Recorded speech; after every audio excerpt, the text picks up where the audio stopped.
Hey everybody, welcome back to Caitlin's Realm, a cozy cove. I would like to talk about Taylor Swift's upcoming new album, The Tortured Poets Department.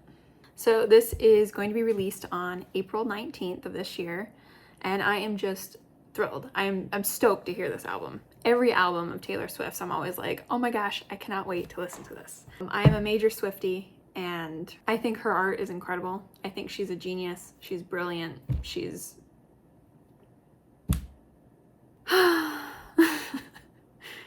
she is a songwriting genius. She, in my book, is a legacy and is going to go down in history with the greats. Just like Elton John, Billy Joel, Michael Jackson, the greats. All right, so my thoughts and predictions on this new album. It's really hard to tell what theme and style she's going to be going for in this new album. It definitely looks dramatic and with the theme of theatrical, just heart-wrenching, die-hard, oh, I'm a poet and everything is just a hopeless romantic type feeling. There are a lot of speculations on the internet, a lot of ideas of what this album could be about. I haven't really looked at a ton of those articles to know what people are saying, but I just know there's a lot out there on it. What I have heard is that some people think that this new album is basically a breakup album over her 6-year-long relationship with Joe Alwyn. I could see it. I could definitely see how she could get a lot of inspiration from that. She's been separated with him for almost a year now. Yeah, it could be. So it's going to be coming out on April 19th. I believe I said that already. So an April album. Don't usually get that. Usually they're in the fall time or late summer. I'm going to review the Instagram page of TTPD, the Tortured Poets Department, and give you my 2 cents on different things she's posting about it. So as far as the pictures go on Instagram, if you go to Taylor Swift's page, you see her laying down on a bed with her arms softly crossed over her. And it just says the Tortured Poets Department.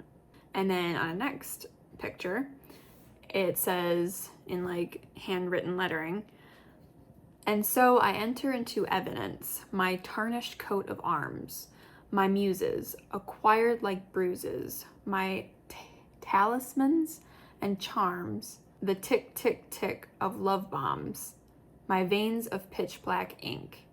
All's fair in love and poetry. Sincerely, the chairman of the Tortured Poets Department." I'm not sure if I said that word right. Talisman. Let me Google it real quick. Yeah, it looks like I'm pronouncing it right. All right, moving on. So that's very interesting and poetic. To me, that is love and pain written all over it. That you have to love something so much in order for it to hurt you as much as it did. You first had to love it incredibly. Another picture I see, this looks like it could be either the album, probably the back of the album, now that I think of it. And it looks like she is in distress with her hand up by her head. She's leaning against a wall. And there's the list of the track names on the side of the album. And on the image of her, it says, "I love you, comma, it's ruining my life." Wow, that's powerful. Powerful and dramatic. Definitely wonder what that's about. So now I would like to read off the track list and let you know what my thoughts are of them and what I think each song is going to be about. So the first one on the list is called Fortnite. Yeah, the video game obviously comes first to my mind, but I really wonder if that's what she's talking about. Let's Google what Fortnite means other than a video game. On dictionary.com, it says a fortnight is a period of 2 weeks. That is 14 days and nights. Okay. What does Merriam-Webster dictionary say? Same thing. Okay. So I'm assuming she's referring to the period of 2 weeks and not the video game. Well, that title could be pretty much about anything. But if I had to guess, it's either going to be about like how a relationship developed in 2 weeks, or how like the last 2 weeks of the relationship was before it ended. That is what I think it's about. Although it could also be about like somebody being away for like 2 weeks, like on a vacation or a getaway or something. But I really think it's either the beginning of a relationship or the ending of a relationship. The second song title on the album is called The Tortured Poets Department. Fitting. That song, I believe, is going to be very, like, interwebbed with all kinds of meaning. It's gonna just be an emotional shipwreck coming out in a musical form.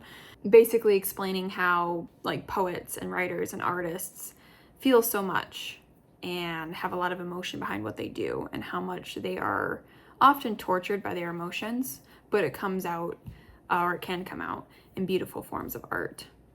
It's most likely going to be revolving around like relationships and romance, but I could also see there being parts in the song where it refers to just aspects about like someone's personality or life and how they go about life, being a poet, and how it tears them apart. I don't know. Track 3. My boy only breaks his favorite toys. Ooh. Now just reading the title, I already like the song. It's very catchy. My boy only breaks his favorite toys. That is definitely about a guy that she likes, which is he's probably gonna give off the vibe of being like a player or something of the sort, and how she just has the best time when she's with him, and how it's so worth it, even though in the end he's just gonna break her heart. And that title being like my boy only breaks his favorite things is like I'm his favorite thing, and it's like at least I'm that, even though he's breaking me. That's kind of the vibe I get from the title. Track number 4, Down Bad. Ooh. Not sure what that is going to be about. Again, it's a pretty vague title. Down bad. Let me Google what that phrase means, because initially I feel like she's depressed, but maybe it means something else in modern lingo. Down bad meaning. Slang for in a bad state or condition, such as a feeling or marked by strong and usually unrequited feelings of attraction, desire, or infatuation. Okay. So she's probably meaning it as she's like in a really bad state or condition and in rough shape because of how infatuated she is with somebody. That's my guess on what that song's about. Track 5 is called So Long London. Now, that song title just gives me Joe Alwyn vibes all over it. Obviously he was a London boy, so yeah. So Long London. I feel like there's gonna be underlying like things like hinted at and slipped in there that refer to like her relationship with Joe Alwyn. Even though the main part of the song may not be about him, I do feel like there's going to be like references that refer to him.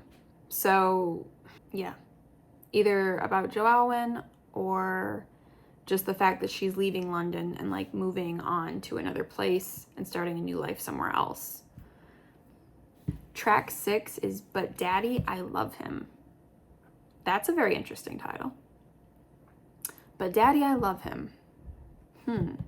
Now that sounds like she's in love with a boy that her dad or her parents do not approve of because she has to defend it. Something I did hear from another source was that But Daddy, I Love Him was from the movie The Notebook, when Allie is in love with Noah and her parents are against it, and she's like, but Daddy, I love him. But also I've heard that that phrase is from The Little Mermaid as well, which I did not know. I think that song is about she's in love with a boy that her dad doesn't approve of, and she's trying to defend her relationship with him. Track number 7 is called Fresh Out the Slammer. Fresh Out the Slammer. Now, to me, that doesn't really strike me as like poetic, but it definitely gives an impression, a certain kind of impression. That one is hard to guess what that one's gonna be about. I feel like it's gonna be either a guy that she's going out with who was just fresh out the slammer, or this character person who just got out of the slammer and is now gonna go about life a certain way because they got out, or they're vindictive, or they have a vengeance. And this is what they're gonna do now that they're out, if that makes sense. That one's a tough one though. Track 8 is called Florida with 3 exclamation points. Florida. Why do I have a feeling the song is gonna be like a really like upbeat song, like Shake It Off or something? Basically a song about this dreamy vacation getaway in Florida and probably some sort of romance that happened during it. Although I could see Florida also being more of a vibe song, like, well, it just depends on how the album sounds in general, but I could see it being like a Paper Rings type of vibe. Just like really, happy sounding, but who knows? Track 9 is called Guilty as Sin with a question mark. Guilty as Sin? Wow. That one sounds more poetic to me. I get the vibe that that song is going to be about something that she did that she has every right to like feel guilty about, but she's like questioning if she should feel that guilty about it. Most likely has to do with a relationship. It could also be about somebody else, like somebody else that she's met and hearing about things that they did and wondering if they're like really as guilty as like other people make them out to be, or their past makes them out to be. Track 10 is called Who's Afraid of Little Old Me? I like it again. That's another song that just hits me that I'm like, yeah, I feel like I'm gonna connect with that song. Who's Afraid of Little Old Me?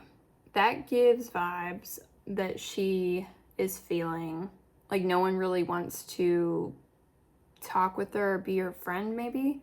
And she's like why? Like, who's afraid of little old me type thing.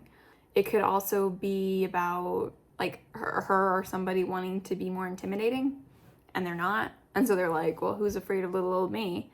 I mean, it could also be about somebody who is afraid of her or that person. And she's being like, basically like, why are you afraid of me? Who's afraid of little old me? I'm really curious to see how that one is. Track 11, I Can Fix Him. No, really, I can. That to me gives me vibes of more of like a hip hop sounding, like maybe like a slow hip hop, like in her Reputation album, of like, don't blame me, or I did something bad, that kind of vibe. She's obviously like being very insistent that she can fix this guy, but it's probably going to be a situation where he can't be fixed by her, but she's so like blind about it and so determined that she's like, no, really, I can, in like a hopeless determination situation. LOML. I had to Google what that even meant, and it's an acronym for Love of My Life. But what's interesting about that track title is that that is all lowercase, where everything else is capitalized. Like, that's the only track title that's lowercase. So, Love of My Life. That could go either way. It could be a romantic song, or it could be like a breakup song. It definitely could be a breakup song. She could be like, oh, I'm so happy, you're the love of my life. Or it could be the opposite, where it's like, I thought you were the love of my life, but you're not. I'm curious about that one as well. Track 13, I Can Do It With a Broken Heart. The title just breaks my heart a little. That title gives me, I don't know, that she's definitely like hurting and has a broken heart, but that she is capable of handling herself, handling her life, despite how much pain she's in. Or maybe even falling for somebody again, like I can fall in love again, even with a broken heart. Track 14, The Smallest Man Who Ever Lived. That one sounds like more poetic again to me. The smallest man who ever lived. Wow. I'm assuming that she's referring to this man as like somebody who's metaphorically small.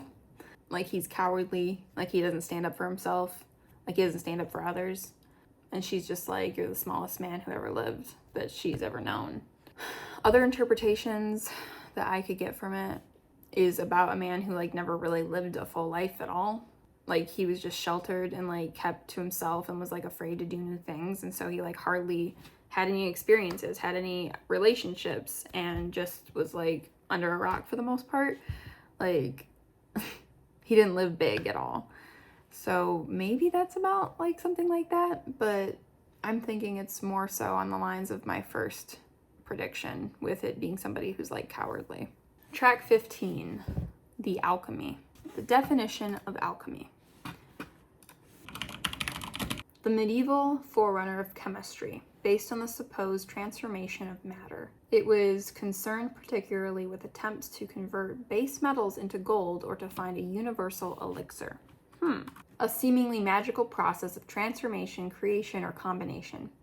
All right, the alchemy. Again, I think this is about romance. I think this song is going to be like her describing the chemistry that her and this guy have or had, and just like all the magic and all the right proportions of everything, and you know, just the alchemy between them. That's the vibe I get with that song. Track 16 is called Clara Bow, or Bow, not sure how to pronounce that. I think it's Bow. Clara Bow. Now that sounds like a fictional character, and it's going to be something about Clara Bow. I have a feeling it's going to be kind of a historic figure feeling, like somebody who did something major or drastic, like a Marilyn Monroe or a Rosa Parks, you know, just somebody who was like major in their time, and they went through a great deal of like heartache and tribulation, and how she was just like strong and beautiful and just like determined all throughout it. It's definitely going to give off like story vibes to me, kind of like you know how Betty did, or Marjorie, or Dorothea. Same kind of vibes there. And the last track on the album, track 17, is called The Bolter. What does bolter mean? Man, I am getting my vocabulary lesson in for today, aren't I? Bolter definition. A horse that bolts or runs away, or a person who withdraws from a political party or group. I feel like it's going to be about somebody who runs away from a situation or a relationship, or simply wants to step away from any sort of like political dramas happening, political tension. They just want to be like, you know what, I'm stepping away. I'm not going to deal with it anymore. I'm not going to be involved. And they're going to be a bolter. That's my best guess on that one. I'm really curious to hear how like the vibe of the album comes out, because each album of hers, in my opinion, has its own like sound to it. You know, Lover had its own sound, Reputation, Midnights, and obviously Folklore and Evermore had their own unique style. I'm really curious what this style is going to be like, and what album, like other album that she's done, it's going to be the most like similar to. If I had to guess, just by judging off like the artwork, the album artwork, and the track titles, I'm getting kind of a Folklore vibe, but there could be like hints of like Midnight's album flair, and potentially even flares of like Reputation album. I don't know. I'm really curious. It has me excited. I plan to do a like reactions video, like, you know, listen to the songs, do a live reaction, and let you know how I feel listening to the song, what I think of each song. So stay tuned for that. That'll be coming out very soon after the album is released. I'm so excited for this. Let me know in the comments what you think any of the song titles may mean, and which one you are the most curious to listen to. Thank you so much for watching. If you like this video, please give it a thumbs up. And if you'd like to see more of my content, please feel free to subscribe. Until next time, much love, my friends.